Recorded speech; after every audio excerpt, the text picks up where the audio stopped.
Baik, Assalamualaikum warahmatullahi wabarakatuh. Perkenalkan, nama saya Ilda Isdayanti Amir, NIM 19511142020, Prodi Bahasa dan Sastra Indonesia kelas B. Saya akan meresensi atau menganalisis novel yang berjudul Cantik Itu Luka karya Eka Kurniawan. Novel ini berlatar sejarah, mengangkat sisi kehidupan lain di tengah penjajahan Belanda, pendudukan Jepang, agresi militer, dan masa komunis pada tahun 1965 dan masa setelahnya. Saya merasakan sisi feminitas yang diangkat penulis. Ini juga yang membuat saya kagum pada penulis karena penulisnya adalah pria dan tokoh wanitanya adalah tokoh dalam novelnya adalah seorang wanita yang ingin memperlihatkan bahwa perempuan selalu menjadi korban dalam setiap zaman. Bahkan dari mulai zaman perang, novel ini juga sebagai suatu kritik bahwa di zaman modern ini hak-hak perempuan seringkali terabaikan. Adapun tokoh sentral dalam novel ini adalah Dewi Ayu, anak dari Aneu dan cucu dari Stemler. Dewi Ayu adalah anak perkawinan di luar nikah oleh kedua orang tuanya yang bernama Henry dan Aneu Stemler, yang meninggalkan Dewi Ayu begitu saja di depan pintu rumahnya, dan mereka pergi angkat kaki ke negeri Belanda. Inilah yang membuat awal kisah Dewi Ayu terjadi. Di zaman Jepang, sebagian besar penduduk ditangkap oleh Jepang, terutama yang dianggap pro terhadap Belanda, termasuk Dewi Ayu itu sendiri. Ia diasingkan ke sebuah pulau kecil yang seram dan terpencil. Pulau itu bernama Bloedencamp adalah sebuah tempat yang mengerikan dan menjijikkan. Selain itu, tempat itu juga dikenal angker. Di sana tak ada makanan yang disediakan. Karena itu para tawanan umumnya memakan apa yang ada di sekitar mereka, seperti tikus, ular, maupun cacing. Kekejaman dan kehausan seksual Jepang di Bloedencamp telah memanggil nurani Dewi Ayu untuk memberikan dirinya kepada tentara Jepang untuk disetubuhi. Dewi Ayu sendiri, sebagaimana kenyataan di ujung pemerintahan kolonial Belanda, berada dalam kesulitan sosial dan ekonomi. Setelah mengalami kegetiran bersama penduduk di Bloedencamp, Dewi Ayu bersama gadis-gadis lainnya dibawa diam-diam oleh Jepang ke tempat pelacuran Mama Kalong. Tempat itu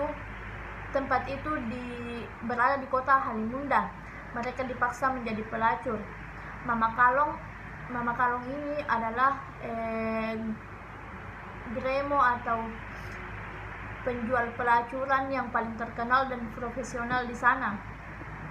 Namun pada masa berikutnya, rumah pelacuran Mama Kalong menjadi terkenal dan identik dengan nama Dewi Ayu.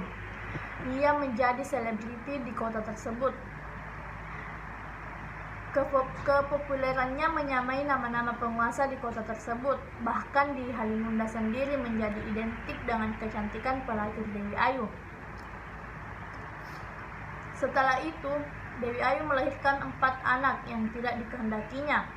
3 diantaranya sangat cantik dan diminati banyak lelaki di kota Halimunda. Ketiga putrinya yang cantik itu bernama Alamanda, Adinda, dan Maya Dewi. Kecantikan 3 putri itu juga menjadi malapetaka bagi keluarganya sendiri.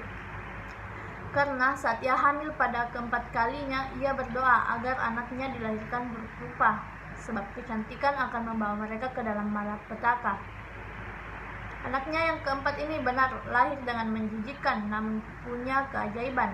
Ia diberi nama cantik, namun si buruk rupa akhirnya juga terjebak dalam perselingkuhan dengan sepupunya, Krisan. Alamanda dikawini paksa oleh seorang komandan tentara yang bernama Sandang Cho. Setelah diperkosa, perkawinan itu sungguh tidak dengan rasa cinta, melainkan kebencian yang begitu bergelora. Karena itu, 5 tahun perkawinan mereka tak melahirkan anak, sebab Alamanda selalu memakai celana besi. Dari perkawinan mereka melahirkan anak yang bernama Nuraini. Di lain sisi, Adinda menikah dengan Kliwon, seorang pemuda ganteng, tokoh politik dan terkenal di kota pada saat itu. Kliwon adalah mantan pacar sejati Alamanda. Perkawinan mereka melahirkan anak Krisan. Maya Dewi menikah dengan seorang tokoh preman dan penguasa terminal yang bernama Maman Gendeng. Mereka menikah di saat Maya Dewi berusia 12 tahun dan baru disetubuhi pada saat umur 17 tahun, yang kemudian mereka dikaruniai anak yang bernama Rengganis. Si cantik anak Dewi Ayu keempat, si bungsu buruk rupa, hidup bersama pembantu bisu yang bernama Rosina. Ia bercinta dengan Krisan setelah kematian Rengganis.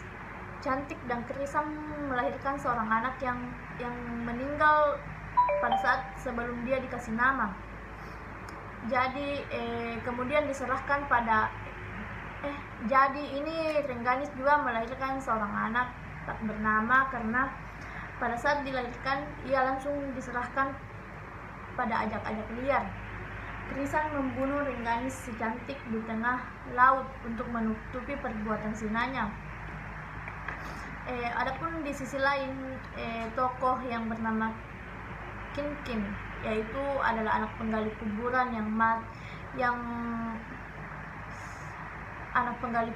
yang mencintai si Rengganis.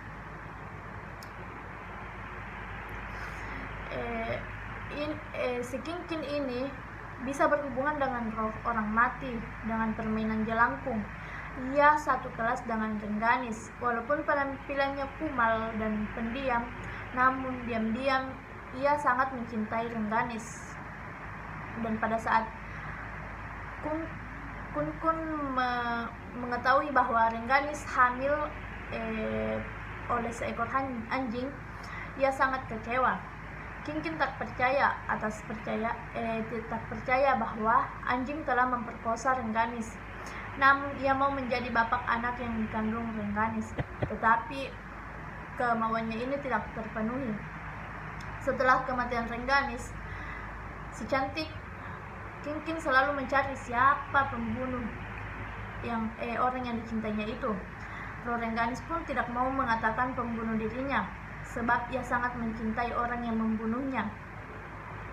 Akhirnya lewat susah payah, Kinkin menemukan jawaban bahwa siapa pembunuh Rengganis yang sebenarnya melalui roh orang lain. Di sini pengarang tampaknya meniru model penulisan sejarah kritis, mulai dari akibat terus mencari ke sebab dengan menerangkan struktur sosial budaya yang ada di dalamnya. Novel ini berada dalam bingkai atau persesual sejarah. Unsur waktu dalam novel ini bergerak dari zaman akhir kolonial menuju zaman Jepang, pergolakan politik tahun 1960-an dan setelahnya. Dewi Ayu sendiri ini mempunyai keturunan Nyai yang waktu zaman kolonial. Putri-putrinya walaupun tidak menjadi pelacur tetapi mengalami tragedi seksual dan keperempuanan. Keturunan Dewi Ayu, sebagaimana Dewi Ayu tidak mengalami cinta sebagaimana yang dikehendakinya, cinta mereka penuh hambatan, tantangan, dan siksaan. Tragedi cinta itulah yang diolah oleh pengarang dengan memberinya latar sosiopolitik dan kultural yang kuat. Baik, langsung saja kita masuk pada kelebihan dan kelemahan pada buku Cantik Itu Luka karya Eka Kurniawan. Adapun kelemahannya yaitu terlalu banyak bumbu-bumbu seksnya di novel ini. Jadi itu yang membuat adegannya banyak. Mungkin apabila adegannya banyak dipotong, novel ini tidak akan terlalu tebal. Adapun kelebihannya yaitu Eka Kurniawan juga menggarap karakter setiap tokoh dengan apik. Dewi Ayu dan ketiga anak pertamanya, yaitu Alamanda, Adinda, dan Maya Dewi. yang mempunyai karakter sangat khas pada novel tersebut. Eka Kurniawan layak disebut sebagai storyteller yang cakap karena meskipun butuh napas panjang membaca novel ini, tapi pemilihan kata dan rangkaian kalimat yang digunakan tidak membuat para pembacanya itu merasa bosan dan jenuh. Baik, itulah yang sempat saya sampaikan. Lebih dan kurangnya mohon ditambahkan. Wassalamualaikum warahmatullahi wabarakatuh.